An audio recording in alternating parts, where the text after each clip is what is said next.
जैसे ही ठंड का मौसम शुरू होता है, ज्यादातर पशुओं में, ज्यादातर गाय भैंस में दूध कम देखने को मिलता है। पशु चारा कम खाता है और पानी कम पीता है। साथियों, आज हम इसके बारे में डिटेल से जानेंगे। तो वह क्या है तरीका जिससे कि पशु चारा खाना लगे, पानी पीने लगे और उसका दूध भी बढ़ जाए। तो बने रहे आप इस वीडियो में अंत तक। यदि अभी तक आपने इस चैनल को सब्सक्राइब नहीं किया है तो आप हमारे इस चैनल को सब्सक्राइब जरूर करें। देखिए, हम चर्चा कर रहे हैं ठंड के मौसम में। ठंड का मौसम जब भी शुरू होता है तो ज्यादातर पशु जिसकी इम्यूनिटी कम होती है, जो पशु कमजोर होते हैं या जो पशु कमजोर नहीं होते हैं, उनमें भी यह समस्या हमें देखने को मिलती है। पशु मालिक परेशान हो जाता है। उनका पशु अचानक से 10 लीटर दूध दे रहा था और उसका दूध कम हो जाता है, आधा हो जाता है, 5 लीटर हो जाता है। पशु चारा अच्छा खा रहा था, जैसे ठंड शुरू हुई तो चारा कम कम खाता है और पानी तो कई 3-3, 4-4 दिनों तक पशु पानी नहीं पीता है। यह सब सिम्टम्स हमें कब देखने को मिलते हैं? जब ठंड का मौसम शुरू होता है, जब ठंड गिरती है, तब जाके हमें पशुओं में ये सिम्टम्स देखने को मिलेगा। साथियों, इसमें हम घरेलू तरीका भी बताएंगे और इनका ट्रीटमेंट भी बताएंगे। तो आप इस वीडियो को स्किप करके बिल्कुल भी ना देखें, वीडियो को पूरा देखें। यदि आप कोई वीडियो पूरा देखते हैं तो उससे आपको प्रॉपर नॉलेज मिलेगा, और यदि स्किप करके देख लेते हैं तो उससे आपको उस बीमारी के बारे में पूरी जानकारी नहीं मिलती है, जिससे आपकी जानकारी अधूरी रहती है। और जब अधूरी जानकारी आप पशुओं में ट्राई करते हैं तो आपको बहुत ज्यादा नुकसान देखने को मिलता है। तो आप इस वीडियो को पूरा देखिए। देखिए, हम चर्चा कर रहे हैं कि ऐसा क्यों होता है। साथियों, जो पशु कमजोर रहते हैं या ठंड का मौसम जब गिरता है, ठंड के पहले पशु क्या रहते हैं, जो चारा खाते हैं वो हरा चारा खाते रहते हैं या सूखा चारा खाते रहते हैं। जैसे ही ठंड का मौसम शुरू होता है तो पशु मालिक क्या रहते हैं, उसको ज्यादातर हरा चारा खिलाते हैं। हरे चारे में क्या रहता है, पानी की मात्रा ज्यादा रहती है, तो पशु उस चारे को कम खाएगा क्योंकि ठंड का मौसम रहता है।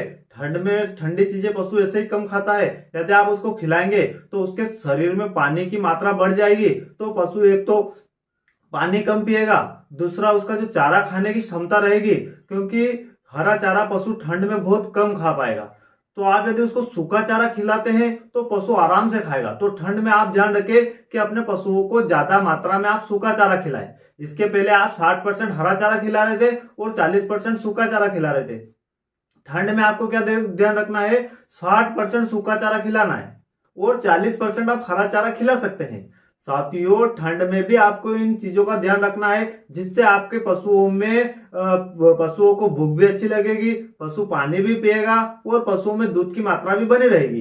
क्योंकि जब पशु दूध देता है तो उसमें पानी की मात्रा आती है, तो उसका दूध भी कम रहेगा, फैट भी कम हो जाएगा।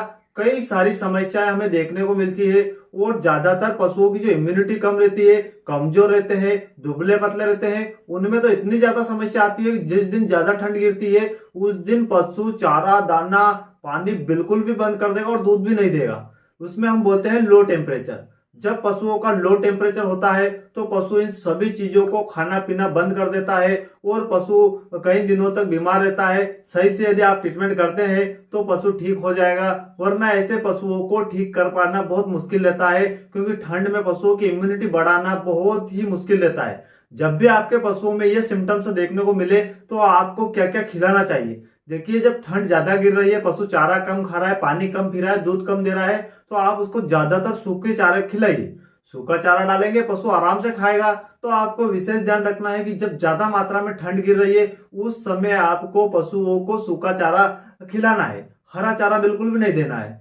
साथियों, यदि आप ये काम करेंगे तो आपका पशु देखना 100% चारा खाने लगेगा सूखा, और आपको भी कोई ज्यादा दिक्कत देखने को नहीं मिलेगी। तो पहला ध्यान ये रखें। इसके बाद यदि उसके बाद भी आपके पशुओं का टेम्परेचर नहीं बढ़ रहा है, पशु चारा नहीं खा रहा है, पानी नहीं पी रहा है, तो आपको कैल्शियम बोरोग्लूकोनेट सीबीजी की बोतल आती है, उसको लेना है 50 से 60 ml और एसी रूट चमड़ी में लगाना है।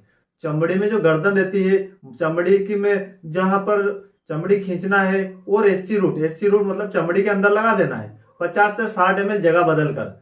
साथियों, यदि आप ये काम कर लेते हैं, जब भी आपके पशुओं में समस्या देखने को मिलेगी अगली बार, तो आप फिर दोहरा सकते हैं, कोई दिक्कत नहीं है। एससी रूट से यदि आप कैल्शियम देंगे पशुओं को तो कभी भी दिक्कत नहीं आएगी और पशुओं का टेम्परेचर आसानी से बढ़ जाएगा। आपको ज्यादा ना तो दवाइयां खिलाना है न ट्रीटमेंट करवाना है, सिर्फ और सिर्फ आपको घर पे ही ये काम करना है। इसके बाद आप सूखा चारा खिलाते रहिए, आपको पशुओं में बहुत कम समस्याएं देखने को मिलेगी। साथियों, यदि इन बातों का आप ध्यान रख लेते हैं तो ठंड में आप पशुओं का दूध, पानी और भूख, इन तीनों चीजों से पशुओं को ठीक कर लेंगे। पशु चारा खाने लगेगा, पानी पीने लगेगा और पशुओं में दूध की जो समस्या आई थी वो भी ठीक हो जाएगी। तो आप इस बात का विशेष ध्यान रखें, ठंड में अपने पशुओं को इस तरीके से बचा के रखिए। आशा करता हूं कि वीडियो आपको जरूर पसंद आया होगा। यदि वीडियो पसंद आए तो वीडियो को ज्यादा से ज्यादा लाइक एंड शेयर करें और चैनल को सब्सक्राइब जरूर करें।